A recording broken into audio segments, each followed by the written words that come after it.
Hey Hostastensternchen, was geht? Wenn ihr wissen wollt, wie ihr an 4 Skins rankommt, dann bleibt dran. Es gibt einen kleinen Haken. Viele wissen wahrscheinlich auch, wovon ich rede, aber eventuell nicht jeder. Und es hat einen Grund, warum ich das jetzt erwähne. Und zwar, weil es halt jetzt alle Belohnungen zu gewinnen gibt, wenn man da teilnimmt. Aber dazu kommen wir gleich. Jedenfalls, das hier ist mein wunderschöner großer Account und wir spielen heute mit Firebird und mit Hornet. Hier, wo ihr meine Kamera seht, da habt ihr ja immer Informationen zu Tanky Online, die neuesten Neuigkeiten. Und da gibt es auch das eSports Tanky 4 Event. Da kann man dann draufklicken und dann sieht man dann hier alle möglichen Belohnungen, die jetzt halt mittlerweile freigeschaltet wurden. Das heißt also, man kann hier, wenn man sowieso teilnehmen wollte, jetzt mit gutem Gewissen reingehen und sich dann am Ende des ganzen Events seine Belohnungen halt sichern. Ja, das sind halt hier 3 vordefinierte Skins: Vulkan GT, Stürmer GT und Hornet SP und außerdem nochmal einen legendären Schlüssel, um dann den Container zu öffnen, um dann hoffentlich Vulkan Legacy rauszubekommen. Ich halte euch da gerne auf dem Laufenden. Aber ansonsten, ihr könnt ja sowieso hier alle Belohnungen, die es noch so gibt, sehen. Das Schutzmodul Armadillo und auch für Tsunami gibt es Pulsar. Genau, man muss halt mitmachen, um das Ganze dann am Ende zu bekommen. Die Teilnahme kostet halt ein bisschen was. Wir gehen gleich darauf ein. Aber ansonsten, das war es ja noch nicht, sondern je mehr hier noch teilnehmen, je größer der Fonds wird, desto mehr Gewinner gibt es dann auch am Ende. Momentan haben wir fast 1900. Mich würde es jetzt nicht wundern, wenn am Ende des Ganzen dann über 2000 Leute etwas gewinnen. Und zwar werden die Rubine, die sich in diesem Fonds befinden, dann halt auf diese Gewinner aufgeteilt. Ich weiß, ja, man muss da halt dann entsprechend ausgelost werden. Das ist alles dem Zufall geschuldet. Und ich habe bis jetzt auch nur einmal gewonnen. Aber wer halt vielleicht Glück hat, kriegt dann am Ende des Ganzen auch noch 8000 Rubine. Ist ganz nett. Außerdem, wer sich für E-Sports in Tanky Online interessiert, der kann dann hier ja auch die Livestreams mitverfolgen und da gibt es dann auch nochmal Sachen zu gewinnen. Wenn man nämlich diese Spiele, die da übertragen werden, 30 Minuten schaut, ja, dann gibt es schon mal einen epischen Containerschlüssel. Und wenn man dann 60 Minuten das Ganze schaut, dann gibt es noch einen weiteren. Das heißt also, man kann dann hier in den Spielen auch nochmal sein Schlüsseldepot ein bisschen weiter aufstocken. Dafür muss man natürlich aber auch erst einmal in den Einstellungen dann unter Account seinen Twitch-Kanal halt mit seinem Tanky-Account verknüpfen, sodass halt diese Zeiten dann auch entsprechend getrackt werden können. Ne? So, das jedenfalls dazu. Wenn man mitmachen will, ne, dann geht man hier in den Shop und dann holt man sich halt eines dieser Pakete, die hier angeboten werden. Das günstigste reicht schon aus, um teilnehmen zu können. Aber es kostet halt auch fast 1400. Wer jetzt beim Geburtstag mit seinem alten Account die Möglichkeit hatte, sich ja natürlich entsprechend auch ein bisschen was an Geschenken zu sichern, der wird auch ich hoffe, das habt ihr gemacht. Wenn ihr das nicht gemacht habt, dann tut's mir leid. Aber alte Accounts haben ja dieses Rubin-Abo bekommen für einen gewissen Zeitraum. Man muss dann natürlich aktiv jeden Tag diese Rubine abholen in den Aufgaben, die man so hat. Ja, reicht halt einfach da drauf zu klicken, abholen und das war's. Und dann kriegt man ja halt jeden Tag nochmal Rubine drauf. Wer also die Möglichkeit hatte, mit seinem alten Account so seine Rubine aufzufüllen, hat vielleicht 1400 Rubine über, um dann mitzumachen. Lohnt es sich mitzumachen? Wenn man die Skins sowieso will, also ich meine, wie gesagt, ihr seht hier die ganzen Belohnungen. Wenn ihr euch sagt, das ist das, was ich haben will und wenn das mich nur 1400 Rubine kostet, dann ist das ja cool, dann macht mit. Ne? Also, wie gesagt, wenn ihr sagt, boah, nee, brauche ich nicht, ja, die Skins finde ich langweilig, Armadillo habe ich schon, Pulsar für Tsunami werde ich nicht verwenden und der eine der eine legendäre Schlüssel, den ich kriege, der ist es mir nicht wert oder so, ja gut, dann macht halt nicht mit. Ne? Also kann man ja niemanden zwingen, aber wer halt sagt, ja, hier sind Sachen dabei, die interessieren mich schon, die würde ich gerne haben, der kann dann halt hier im Grunde für 1400 Rubine sich 4 Skins sichern, außerdem eine super Variation für Tsunami, wenn man halt gerne mit Tsunami spielt, weitere Containerschlüssel und halt natürlich auch noch Armadillo. Ja. Wem halt Armadillo gerade in seiner Garage fehlt, der kann sich das hierüber auch entsprechend sichern. Das wollte ich halt hier an dieser Stelle mal erwähnt haben. Wenn das Video online ist, ich weiß gar nicht, wie lange geht das dann hier noch? 8 Tage oder so hat man dann die Möglichkeit, sich das hier noch zu kaufen. Ja, also sollte man halt ein bisschen sich mal überlegen, ob das vielleicht für einen interessant ist oder nicht. Allgemein wäre auch meine Empfehlung, also so habe ich das ja jetzt auch gemacht. Ne? Da muss man sagen, okay, wenn natürlich alle so denken, dann sieht es wieder schlecht aus, aber jetzt so aus Einzelspielerperspektive draufgeblickt. Ich war schon am Überlegen, ob ich da mitmache, ja, also ob ich mir dieses Paket hole, um dann halt Teil des Ganzen zu werden, um mir die Belohnungen zu sichern. Aber wenn man halt nicht weiß, ob es dann am Ende des Tages tatsächlich genug Leute gibt, die mitmachen, um halt alle Belohnungen freischalten zu können, ja, weil das hängt ja, wie gesagt, von den Leuten ab, von der Menge an Leuten, die da mitmachen und die da halt komplett eskalieren und sich halt entsprechend so viel holen, dass halt dieser Tanky-Fort in die Höhe getrieben wird. Wenn man sich da unsicher ist, dann kann man das natürlich halt einfach verfolgen und schauen, ja, wie steigt das Ganze? Sind jetzt alle Belohnungen soweit freigespielt worden oder freigekauft worden? Und dann kann man ja noch immer mitmachen. Na, so hat man das Ganze sicher. Also, wir hatten es ja auch schon, dass es halt nicht immer geklappt hat, dass halt alles freigeschaltet wurde. Ja, aber wie gesagt, so kann man das halt natürlich dann für sich auch dann entsprechend ausmachen, ne? Schauen, haben wir jetzt alle Belohnungen oder nicht? Ja, und dann kann man sich halt aussuchen, macht man mit. Aber wie gesagt, natürlich, die Eintrittshürde ist halt mit 1400 Rubinen jetzt nicht gerade niedrig. Ja, muss man halt alles natürlich erwähnen. Ja, aber wie gesagt, wer das Ganze hat und eine Möglichkeit stellt ja jetzt halt wirklich dieser Geburtstag dar für die alten Accounts, die sich da ja einfach dann dieses Rubin-Abo sichern konnten in den Belohnungen oder in den Geschenken. Ja, die können halt natürlich dann so auf diese nötige Menge kommen. Und mit ein bisschen Glück gehört man zu den Gewinnern, die dann ja auch noch die entsprechenden Rubine ausgezahlt bekommen aus dem Tanky-Fort. Darf man ja auch nicht vergessen. Das heißt, wenn man wirklich Glück hat, dann steckt man 1400 rein und kriegt am Ende 8000, und kriegt am Ende 8000 wieder raus. Also, ja, aber ich weiß natürlich, dafür muss man halt echt Glück haben. Ne? Das ist klar. Gut, aber das jedenfalls dazu. Wollte ich hier, wie gesagt, erwähnt haben. Vielleicht ist das ja noch für den einen oder anderen interessant oder man hatte das auf dem Schirm und dann wieder vergessen. Ist ja auch egal. So, ansonsten, ich mache noch mal ganz kurz ein bisschen noch Werbung in eigener Sache. Ich habe ja vor kurzem ein kleines Video hochgeladen zum Thema Variationen für Untersätze. Und wenn ihr euch das nicht angesehen habt, dann holt es gerne nach. Ein paar weitere Aufrufe würden mich freuen, genauso wie Likes. Ihr wisst gar nicht, wie aufwendig dieses Video war. Also da saß ich schon etwas länger dran, ja. Vielleicht teile ich ein Bild. Ja, also ich meine mal, das sagt halt wahrscheinlich nicht so viel aus, aber ja, ich kann es ja einblenden, wenn ich es nicht vergesse. Aber da kann man mal sehen, ja, wie das hier alles so zerstückelt ist. Ja, also ich saß da wirklich ein paar Stunden dran, bis das alles dann am Ende so saß. Also ein bisschen Dankbarkeit bitte. Ach ja. Ja, gut, aber da habe ich dann auch entsprechend dann sehen können, wenn das schon für die Untersätze, sage ich mal, so aufwendig war, dann wird das für die Waffen ja nicht besser aussehen. Und ich will jetzt nicht sagen, in der nächsten Zeit kommt dann gleich das nächste für die Waffen hinterher, weil das braucht ja echt so seine Zeit. Es wird kommen, ja, aber gebt mir da ein bisschen Spielraum. Und ich würde es halt aufteilen. Einerseits halt in diese Standardvariationen, die halt für alle Waffen im Grunde gleich sind. Ja? Also, dass du halt so Kälteschüsse hast, ja, oder auch Pulsar ist ja im Grunde gleich. Genauso wie Adrenalin und so. Diese Sachen, ne? Dass ich zu diesen Standardvariationen ein Video mache und dann im Grunde nochmal eins für meine persönliche Auswahl. Ja, an Variationen, die ich gerne benutze. Weil ich kann ja nicht alles zeigen, das habe ich ja schon mal in einem anderen Video erklärt und das habe ich auch vor kurzem auch wieder gesagt, dass das halt einfach aufgrund dieser gesamten Menge, die es gibt, und das ist allein schon auch der Tatsache geschuldet, dass ich nicht alle Variationen habe, kann ich halt natürlich keinen vollständigen Guide machen.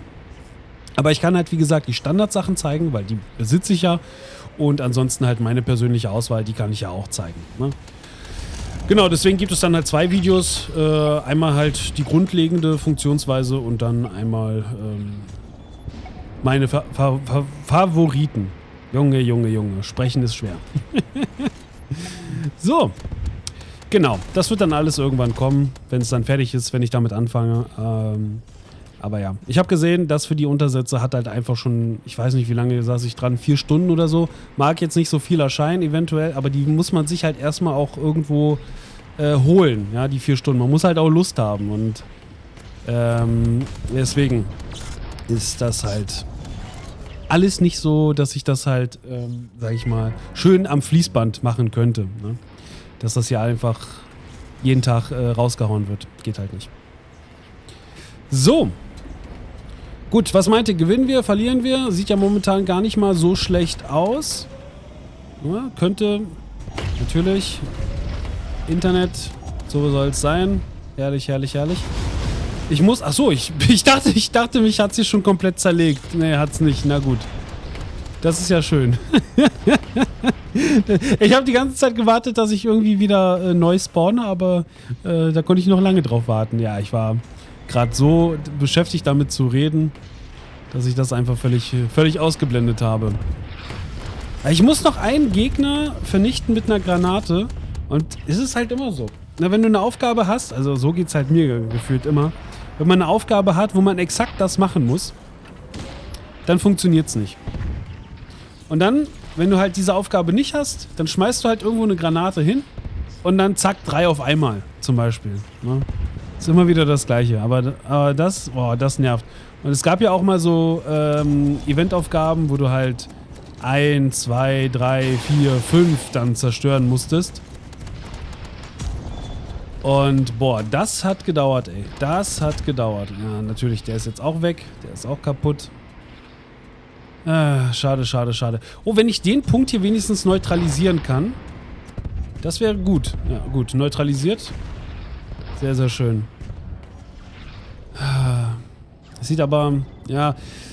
Control Points ist halt so ein Modus, ne, der ist einfach wirklich nervig.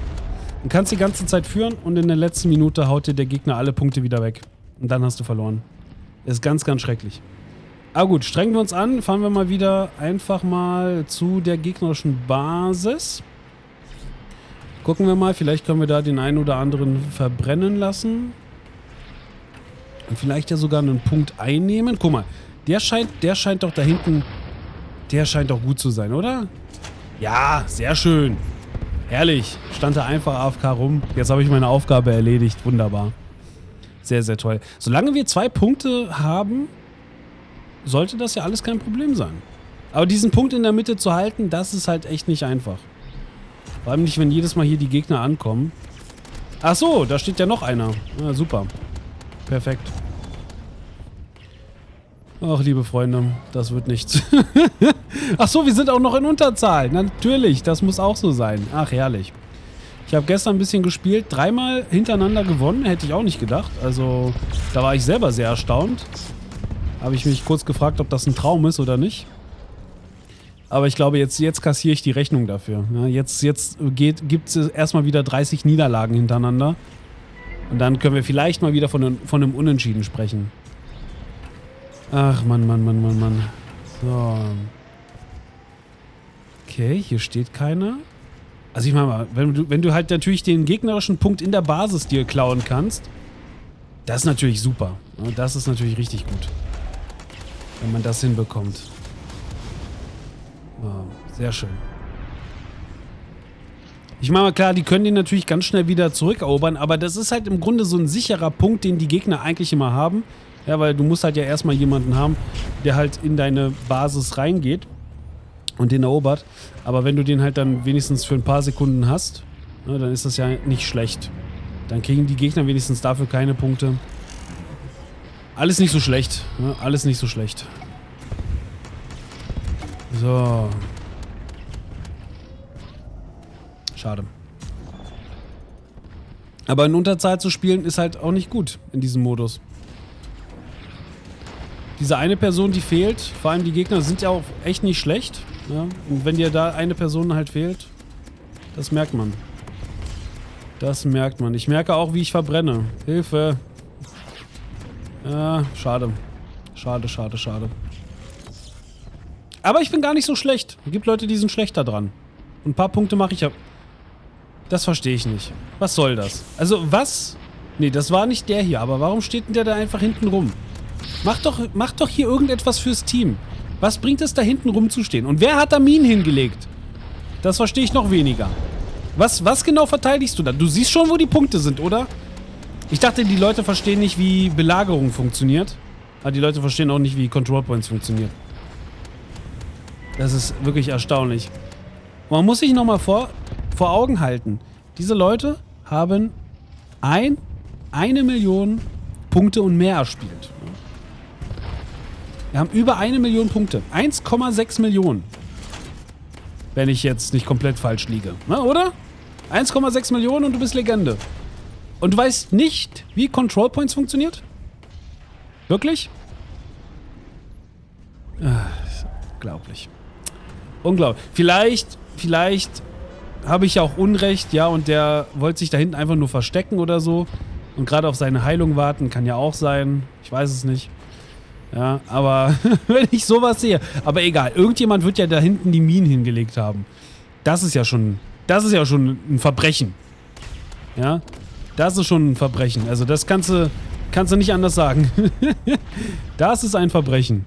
Da hinten Minen hinzulegen. Niemand wird da hinfahren. Ja, vielleicht irgendein Gegner wird da schon hinfahren.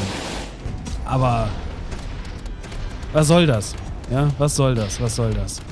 Also ist okay, wenn wir das verlieren, wir haben es verdient. Ja, kann man nicht anders. Der steht da schon wieder. Okay, alles klar. Der ist doch wirklich, also. Dem kannst du auch nicht mehr helfen.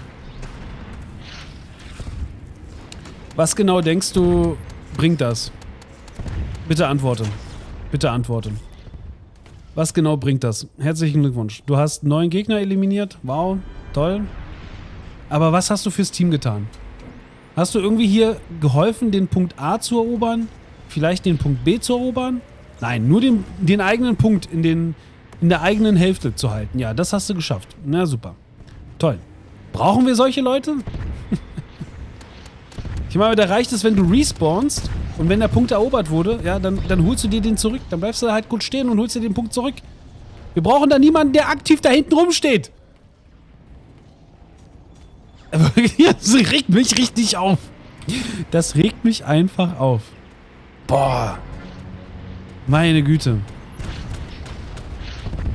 Ich glaube, ich muss wirklich nochmal einen Guide dazu machen, wie man welchen Modus spielt.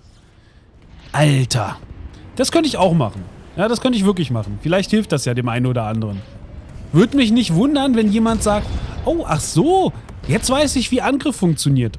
Ach so, jetzt weiß ich, wie Belagerung funktioniert. Ja. Herzlichen Glückwunsch. Herzlichen Glückwunsch. So, wir haben verloren. Das ist die nächste Niederlage. Ich bin jetzt bei 33 Niederlagen. Sehr, sehr schön. Hat mich sehr gefreut. Wunderbar. Oh, was gibt's denn hier? Das ist ja jetzt Viking GT. Habe ich aber schon. Gut, brauche ich nicht. Ja, wer sich Viking GT holen will, ja, hier vielleicht 60 Stufen in den Herausforderungen, dann habt ihr Viking GT. Ist ein cooler Untersatz, ja, also Skin. Ja. Viking ist auch ein cooler Untersatz, aber Viking GT sieht schon gut aus. Allgemein mag ich die GT-Skins. Also alles wunderbar. So, ja, und ansonsten, was die Container angeht, ich werde wieder sammeln bis zu den nächsten großen Rabatten, bis hier vielleicht irgendwas Cooles drin ist, aber jetzt will ich eigentlich auch nichts mehr hier öffnen. Ich meine, das wäre schon ganz lustig. Tsunami XT oder sowas. Ja, klingt cool.